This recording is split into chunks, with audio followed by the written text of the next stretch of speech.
ধেয়ে আসছে ঘূর্ণিঝড় শক্তি, যার জেরে পশ্চিমবঙ্গ বাংলাদেশের একাধিক জেলায় ঝড় বৃষ্টির সম্ভাবনা এবং বেশ কিছু জেলায় শিলাবৃষ্টি সতর্কতা। এবং আজ ও কাল পশ্চিমবঙ্গ বাংলাদেশের আবহাওয়া কেমন থাকবে তা বিস্তারিত জানিয়ে দেব। সঠিক নিউজ সবার আগে পেতে আমাদের চ্যানেলটি সাবস্ক্রাইব করে পাশে থাকুন।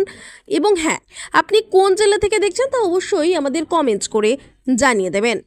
বুধবার ঝড় বৃষ্টির অধিক সম্ভাবনা উত্তর 24 পরগনা, দক্ষিণ 24 পরগনা, পূর্ব মেদিনীপুর, পশ্চিম মেদিনীপুর, ঝাড়গ্রাম, পুরুলিয়া। বুধবার পর্যন্ত ঝড় বৃষ্টি ও বজ্রপাতের হলুদ সতর্কতা জারি রয়েছে। দক্ষিণবঙ্গে বৃষ্টির পাশাপাশি ঝড়ো বাতাসের গতিবেগ ঘন্টায় 30 থেকে 50 কিলোমিটারের মধ্যে থাকতে পারে।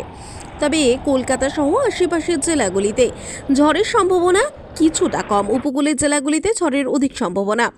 আবহাওয়া দপ্তর জানাচ্ছে, হরিয়ানা থেকে উত্তর পূর্ব অসম পর্যন্ত একটি নিম্নচাপ অক্ষরেখা রয়েছে। উত্তরপ্রদেশ, বিহার, গাঙ্গেয় পশ্চিমবঙ্গ এবং উত্তর বাংলাদেশের ওপরের প্রভাব পড়েছে।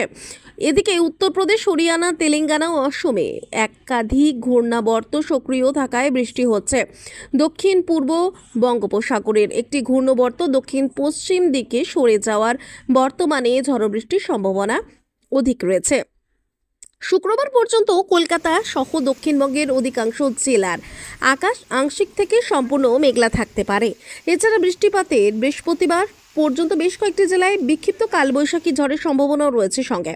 বিকেলের দিকে ঝড় বৃষ্টি হলেও দিনের বেলায় গরম ফিরতে পারে তবে তাপ প্রবাহের সম্ভাবনা নেই আপাতত।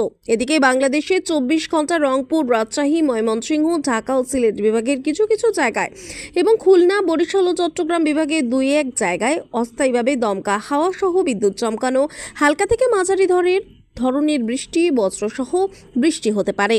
সেই সাথে রংপুর, ময়মনসিংহ ও সিলেট বিভাগের কোথাও কোথাও মাঝারি ধরনের ভারী থেকে ভারী বর্ষণ হতে পারে। এছাড়া সারা দেশে দিন এবং রাতের তাপমাত্রা প্রায় অপরিবর্তিত থাকতে পারে।